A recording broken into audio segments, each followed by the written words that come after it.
Still here with me and Ashley on Smart Money with Emmy Hernandez. Last segment, we talk about, some step to help, planning your financial goals.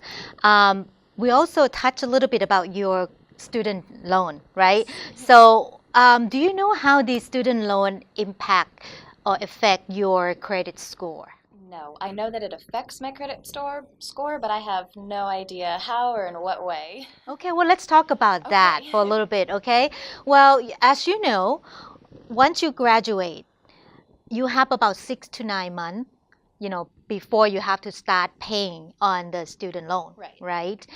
These lender with the student loan, they are required to report to the credit bureau or credit agency, the date that you start payment, the amount of your payment and the status of your loan, whether good, bad, default or whatever. Now, and these will have some impact on your credit score. I'll explain more in a little bit. Typically, you have, well, right now, I mean, you do, if you want to know what your credit is, you can check with the credit agency. There's three main credit agency available, which are Experian, um, Equifax, and TransUnion, those three companies. So your lender for the financial loan will report to them, your level of debt. The law requires them to start reporting when the date of the payment, on that stuff, but it doesn't require that they have to report to all three.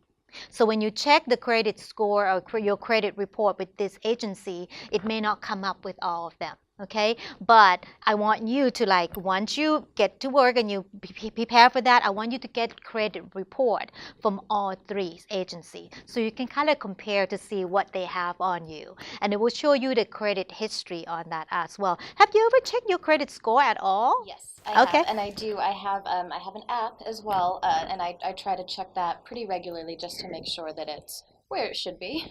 Uh-huh. So which credit agency that you check on? The app or? Yeah, no, I mean with the app, did they tell you that it come from TransUnion, Oh from yes, Equifax? actually, TransUnion and Equifax. Yes, Those yeah, those two. are the two. So you didn't do the all three yet. No, I have All not done right. all three. So you got to do another one, Okay, one I've more. got one more. So you can kind of compare, Right, what and they see. are. Mhm.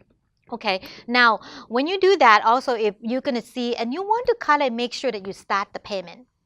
Even if you can't afford it to pay the whole thing, you want to start paying a little bit because that shows your payment history.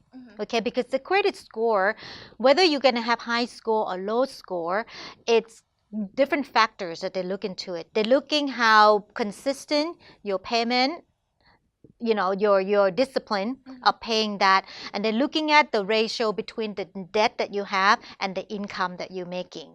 So even if you pay a little bit, it's still going to help bring down the debt and your income will look better, and with that it will also give you an opportunity for future credit. Okay, and I know that a lot of people, a lot of students are struggling, with, how do I pay all this and that. Do not default. Just don't go into default mode.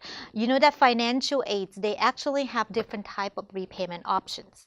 So if you are struggling and you really can't do the regular repayment plan, talk to them. Don't be afraid. Talk to the lender and say, hey, can I change it to maybe a different type of repayment options?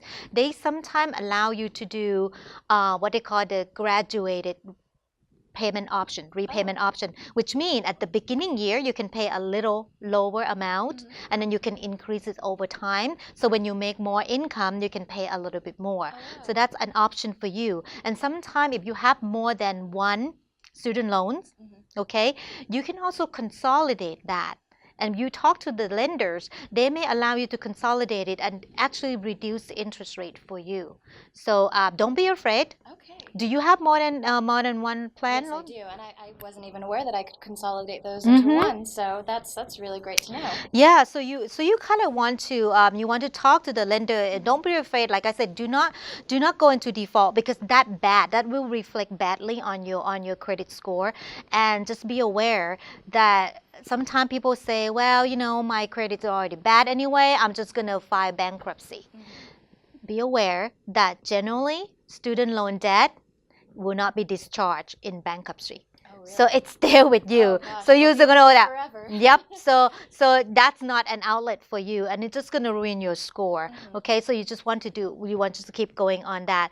Now, with the student loan, you like I said, you have several options to make a payment with them.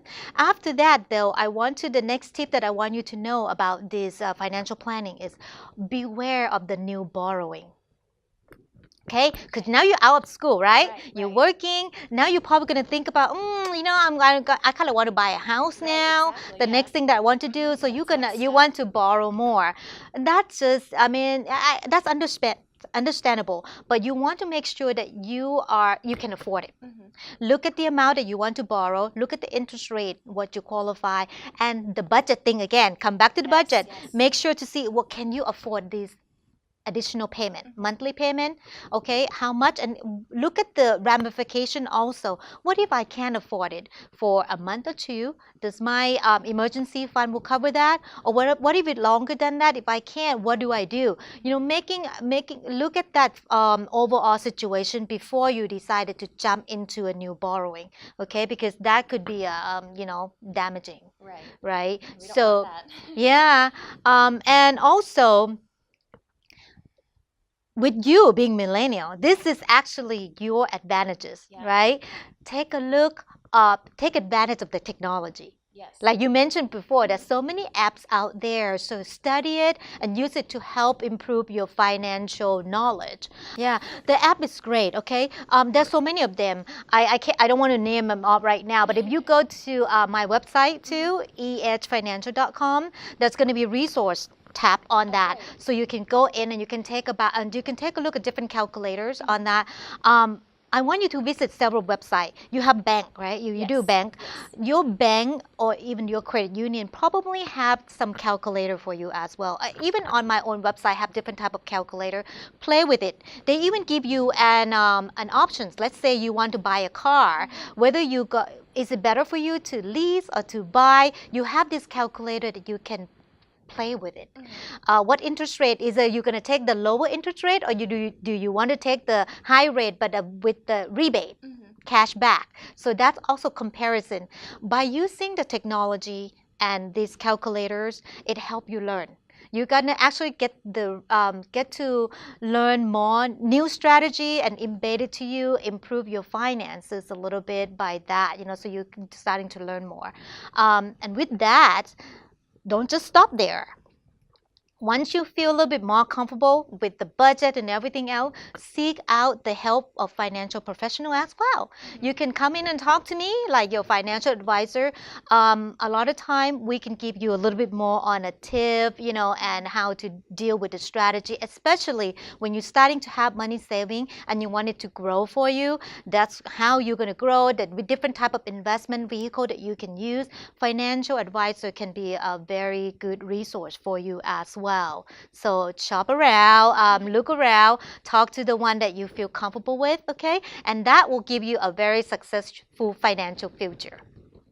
Well, thank you, Ashley. Thank you so much for being with us today. You did a good job.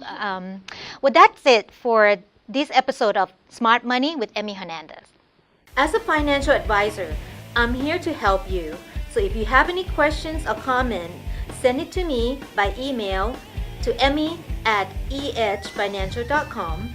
Don't forget, if you miss any part of the show, you can watch us again on ehfinancial.com or crowncitynetwork.com.